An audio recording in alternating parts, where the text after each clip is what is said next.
I rejoice that the state of your concerns, external as well as internal, no longer renders the pursuit of my desire incompatible with the sentiment of duty or propriety, and am persuaded, whatever partiality may be retained for my services, that, in the present circumstances of our country, you will not disapprove my determination to retire.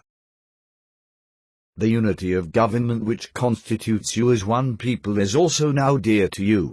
It is justly so, for it is a main pillar in the edifice of your real independence, the support of your tranquillity at home, of your peace abroad, of your safety, of your prosperity, of that very liberty which you so highly prize. It is of infinite importance that you should properly estimate the immense value of your national union to your collective and individual happiness. That you should cherish a cordial, habitual, and immovable attachment to it, watching for its preservation with jealous anxiety, discounting whatever may suggest even a suspicion that it can ever be abandoned, and indignantly frowning upon every attempt to separate any portion of our country from the rest. The name of American, which belongs to you in your national capacity, must always exalt the just pride of patriotism more than anything derived from local discriminations. With slight shades of difference, you have the same religion, manners, habits, and political principles. You have in a common cause fought and triumphed together. The independence and liberty you possess are the work of joint counsels, and joint efforts, of common dangers, sufferings, and successes. I have already presented to you the danger of parties in the state, with particular reference to the founding of them on geographical discriminations.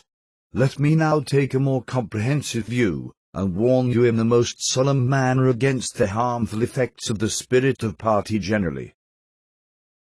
This spirit, unfortunately, is inseparable from our nature, having its root in the strongest passions of the human mind. It exists under different shapes in all governments, more or less controlled, or repressed, but, in those of the popular form, it is truly their worst enemy.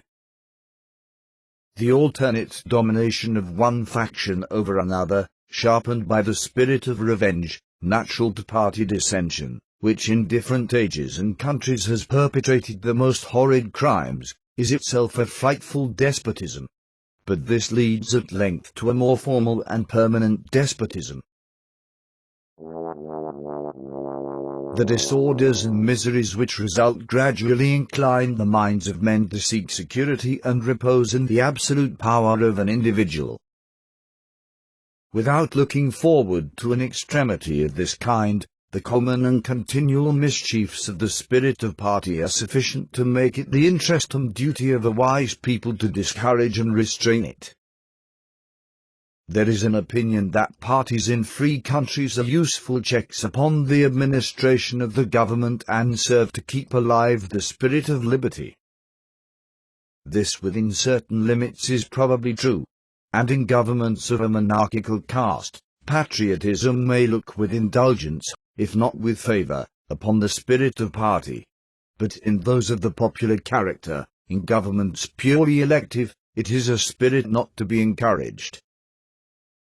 It is important, likewise, that the habits of thinking in a free country should inspire caution in those entrusted with its administration, to confine themselves within their respective constitutional spheres, avoiding in the exercise of the powers of one department to encroach upon another. The spirit of encroachment tends to consolidate the powers of all the departments in one, and thus to create, whatever the form of government, a real despotism. If, in the opinion of the people, the distribution or modification of the constitutional powers be in any particular wrong, let it be corrected by an amendment in the way which the Constitution designates. But let there be no change by usurpation, for though this, in one instance, may be the instrument of good, it is the customary weapon by which free governments are destroyed. Of all the dispositions and habits which lead to political prosperity, Religion and morality are indispensable supports. In vain would that man claim the tribute of patriotism, who should labor to subvert these great pillars of human happiness, these firmest props of the duties of men and citizens. Let it simply be asked, where is the security for property, for reputation, for life, if the sense of religious obligation deserts the oaths which are the instruments of investigation in courts of justice? And let us with caution indulge the supposition that morality can be maintained without religion.